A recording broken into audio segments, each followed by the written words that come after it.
ये देखिए फ्रेंड्स, कितने सारे गुलदाउदी के फूल मेरे पौधों पर खिले हुए हैं। कलियां कितनी सारी सभी पौधों पर आई हुई हैं। कुछ खिल रही हैं, कुछ अभी अभी आना शुरू हुई हैं और कितने ही सुंदर ये गुलदाउदी के फूल लग रहे हैं।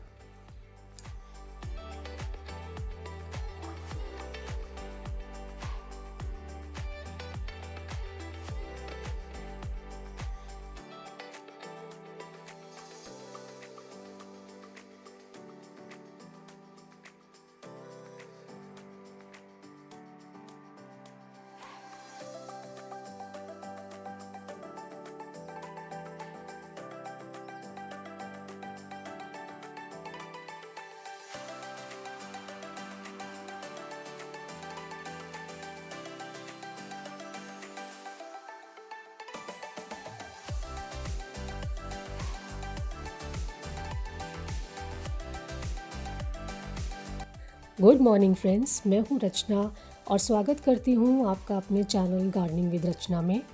फ्रेंड्स, आज हम गुलदाउदी के पौधे के बारे में बात करेंगे। अगर आपके गुलदाउदी के पौधे में फूलों की संख्या बहुत कम आ रही है या कलियाँ बहुत छोटी छोटी बन रही हैं या फिर पीली होकर गिर जा रही हैं या फिर फूल बनने के बाद ज़्यादा दिन तक आपके पौधे पर टिक नहीं रहे हैं, तो आज की इस वीडियो में आपके साथ इन्हीं सब समस्याओं के बारे में और उनके उपाय के बारे में बात करूंगी। गुलदाउदी के पौधे की अगर आप सही देखभाल करते रहेंगे, कुछ खास बातों का ध्यान रखेंगे और बढ़िया खाद इसे टाइम टू टाइम देते रहेंगे, तो इसके फूल खिलने के बाद लंबे समय तक खिले रहते हैं। करीब 20 से 25 दिन तक आपके गार्डन में ये टिके रहेंगे, खिले रहेंगे, ख़राब नहीं होंगे। तो अगर आपके पास गुलदाउदी के कई सारे पौधे हैं और अभी भी उनमें कलियां नहीं बन रही हैं या फिर कलियां फूट नहीं रही हैं, फूल नहीं खिल रहे हैं, कलियां और फूल छोटे छोटे आ रहे हैं या फिर फूल अच्छे से खिल नहीं पा रहे हैं, तो आज के इस वीडियो में आपसे शेयर करूंगी कि कौन कौन सी ज़रूरी बातें हैं जिनका आपको अपने गुलदाउदी के पौधे पर ध्यान रखना है, उनकी कैसे केयर करनी है और कौन सी ऐसी खाद है जो आपको अपने गुलदाउदी के पौधों को इस समय पर देनी है, जिससे कि आपके गुलदाउदी के पौधे जल्दी ख़राब नहीं होंगे बल्कि स्वस्थ हो जाएंगे और फिर उन पौधों से आप ढेरों फ्लावरिंग पूरी सर्दियाँ ले पाएंगे। साथ ही गुलदाउदी के पौधे में लगने वाले काले सफ़ेद कीड़ों के लिए क्या ट्रीटमेंट पौधे को देना है और खिले हुए गुलदाउदी के फूलों को अपने पौधों पर लंबे समय तक टिका कर रखने के लिए हम क्या कर सकते हैं, इस विषय में भी आपके साथ वीडियो में आगे बात करूंगी। खाद के बारे में आपको बताने से पहले फ्रेंड्स, आइए गुलदाउदी के पौधे पर हमें क्या क्या सावधानियां रखनी है, कौन कौन सी बातों का हमको विशेष ध्यान रखना है और अपने गुलदाउदी के पौधों की कैसे केयर करनी है, इस बारे में बात कर लेते हैं। तो सबसे पहला और सबसे इम्पॉर्टेंट पॉइंट है धूप के बारे में, कि आपको अपने गुलदाउदी के पौधे को डे 1 से ही पूरे दिन की धूप जहाँ मिले ऐसी जगह पर रखना है, क्योंकि गुलदाउदी का पौधा तभी अच्छी फ्लावरिंग करता है जब उसे पूरे दिन की धूप मिलती है।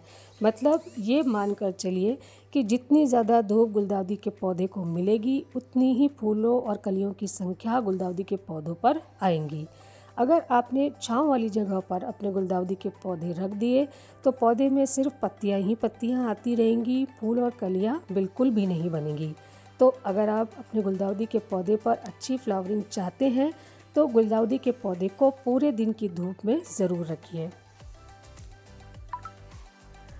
धूप में रखने से आपके गुलदाउदी के पौधों पर फूलों की और कलियों की संख्या तो बढ़ती ही है, साथ में आने वाले फूलों का साइज़ पर भी बहुत असर पड़ता है। फूलों का साइज़ बड़ा आता है, प्लस उनका कलर भी बहुत ब्राइट आता है। नेक्स्ट इम्पॉर्टेंट पॉइंट जिसका आपको विशेष ध्यान रखना है वो है पानी का, कि गुलदाउदी के पौधे को कितने पानी की आवश्यकता होती है और गुलदाउदी के पौधे को कितना पानी देना चाहिए ज़्यादा से ज़्यादा फ्लावरिंग पाने के लिए। देखिए, गुलदाउदी का पौधा एक ऐसा पौधा है जिसमें पानी कम या ज़्यादा होने से फ्लावरिंग पर डायरेक्ट असर होता है। तो आपको करना क्या है कि जब शुरुआत में आप अपने गुलदाउदी के नए पौधे लेकर आएँ तो उनमें ज़्यादा पानी नहीं देना है। जब तक कि आपके गुलदाउदी के पौधे पर फूल ना बन जाएं तब तक आपको अपने गुलदाउदी के पौधे में बहुत कम पानी देना है। कुछ 2-3 दिन के गैप में एक बार आप पानी दीजिए, वो भी आप एक बार अच्छे से चेक कर लीजिए। जब आपके पौधे की मिट्टी ऊपर से सूखी हुई दिखे तभी आप उसमें पानी देंगे, और वो भी आपको बहुत कम देना है, ज़रा सा पानी देना है। ये ट्रिक फॉलो करने से आप देखेंगे फ्रेंड्स कि कुछ ही दिनों में बहुत जल्दी ही कलियां फूटने लगेंगी और फूल खिलने लगेंगे। दूसरी बात जिसका आपको ध्यान रखना है कि जैसे ही आपके गुलदाउदी के फूल खिल जाएं, तब आप अपने पौधे को थोड़ा सा ज़्यादा पानी देना शुरू करिए, पर ओवर वाटरिंग नहीं करनी है फ्रेंड्स।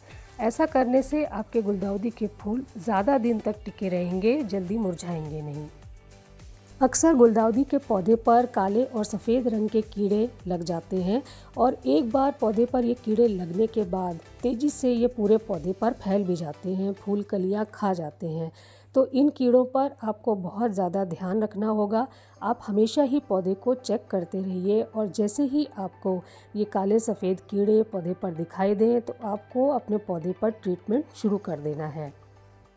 इसके लिए पहले तो आप घरेलू ट्रीटमेंट अपने गुलदाउदी के पौधे को देकर देखें, जिसके लिए 2 से 3 ड्रॉप हैंड वॉश की आपको 1 लीटर पानी में मिला लेना है और अपने पौधों पर अच्छे से स्प्रे करना है।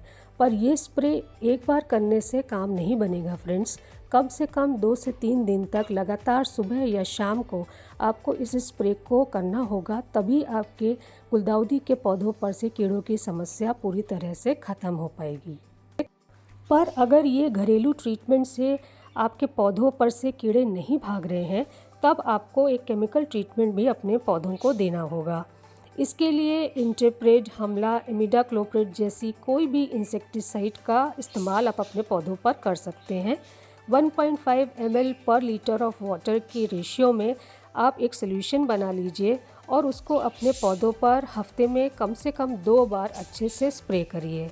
अच्छे से स्प्रे करने से 100% कीड़ों की समस्या ख़त्म हो जाएगी। तो फ्रेंड्स, अब हम बात करते हैं कि अब दिसंबर के मौसम में हम अपने गुलदाउदी के पौधों में कौन सी ऐसी खाद दें जिससे कि ज़्यादा से ज़्यादा फ्लावरिंग हमको पूरी सर्दियाँ अपने पौधों पर मिलती रहे।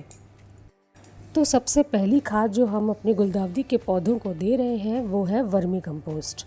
फ्रेंड्स, वर्मी कंपोस्ट तो हम सभी के पास घर पर ज़रूर ही होता है, और अगर आप फूलों वाले पौधों के शौकीन हैं तो इसे ज़रूर अपने सभी पौधों पर डाला करिए। वर्मी कंपोस्ट में बहुत सारे पोषक तत्व ऐसे होते हैं जो कि पौधे में फूल खिलाने और कली खिलाने में मदद करते हैं। वर्मी कंपोस्ट आपको 150 ग्राम से 200 ग्राम तक अपने गुलदाउदी के पौधों में अच्छे से डाल देना है। अगर आपके पास वर्मी कंपोस्ट नहीं है, गोबर की खाद है, तो आप गोबर की खाद का भी उपयोग कर सकते हैं। अगर आप वर्मी कंपोस्ट अपने पौधों में डाल रहे हैं तो हर 15 दिन के गैप में एक बार आपको अपने सभी पौधों पर ज़रूर डालना है। इसके अलावा अगर आप अपने गुलदाउदी के पौधों में ज़्यादा से ज़्यादा संख्या में फ्लावर्स चाहते हैं तो एक बहुत ही बढ़िया होममेड लिक्विड फर्टिलाइज़र आप घर पर ही बनाकर अपने गुलदाउदी के पौधों को दे सकते हैं, जिससे कि आपके गुलदाउदी के पौधों पर बहुत ज़्यादा फ्लावरिंग भी होती रहेगी और पौधा स्वस्थ भी बहुत रहेगा। इस लिक्विड फर्टिलाइज़र का रिज़ल्ट बहुत ही बढ़िया आता है फ्रेंड्स। मैं इस फर्टिलाइज़र को काफ़ी समय से अपने पौधों पर इस्तेमाल कर रही हूँ और मुझे इसका रिज़ल्ट भी बहुत अच्छा मिला है। तो खाद बनाने के लिए हम इस्तेमाल करेंगे प्याज के छिलके और केले के छिलके। प्याज और केले के छिलके पोटैश का नेचुरल सोर्स होते हैं। इनमें प्रचुर मात्रा में पोटैश होता है, जो कि पौधे में फूल और कली खिलाने के लिए सबसे ज़रूरी पोषक तत्व होता है। पोटैश के अलावा इनमें कैल्शियम, फास्फोरस, मैग्नीशियम भी पाया जाता है। प्याज और केले के छिलकों के अलावा इसमें हम 2 स्पून सरसों खली भी मिलाएंगे। सरसों खली में NP और K तीनों मेजर न्यूट्रिएंट्स के गुण होते हैं, जो कि पौधे की ओवरऑल ग्रोथ और फ्लावरिंग दोनों में ही बहुत मदद करते हैं। तो हमें ये 2-3 केले के छिलके और 3-4 प्याज के छिलकों को और 2 स्पून सरसों खली को 2-3 दिन के लिए 1 लीटर पानी में भिगो देना है।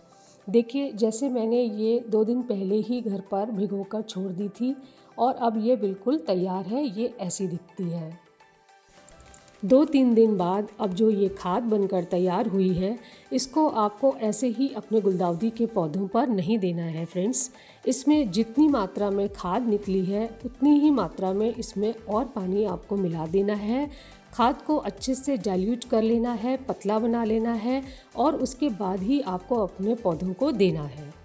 100 ml से 150 ml तक अब ये तैयार की हुई लिक्विड खाद आपको अपने हर गुलदाउदी के पौधे पर हफ्ते में एक बार ही देना है। एक बार अपने गुलदाउदी के पौधों पर देने से ही आपको फ़र्क दिखाई देने लगेगा। पौधा स्वस्थ तो होने ही लगेगा, पर साथ ही साथ आपको ज़रूर छोटी छोटी कलियां फूटती हुई अपने पौधों पर नज़र आएंगी। तो फ्रेंड्स, अगर आप ये पोटेशियम रिच लिक्विड फर्टिलाइज़र अपने गुलदाउदी के पौधों को हर हफ्ते देते रहेंगे, पौधों की अच्छी देखभाल करते रहेंगे, सभी ज़रूरी बातों का ध्यान रखेंगे, तो निश्चित ही पूरी सर्दियाँ आपके गुलदाउदी के पौधों में फूल खिलते ही रहेंगे, कलियाँ बनती ही रहेंगी। तो फ्रेंड्स, अगर आपको मेरा आज का ये वीडियो पसंद आया तो काइंडली मुझे लाइक करें, और अगर आप मेरे इस चैनल पर नए हैं तो काइंडली मुझे सब्सक्राइब करें। Okay friends, thank you.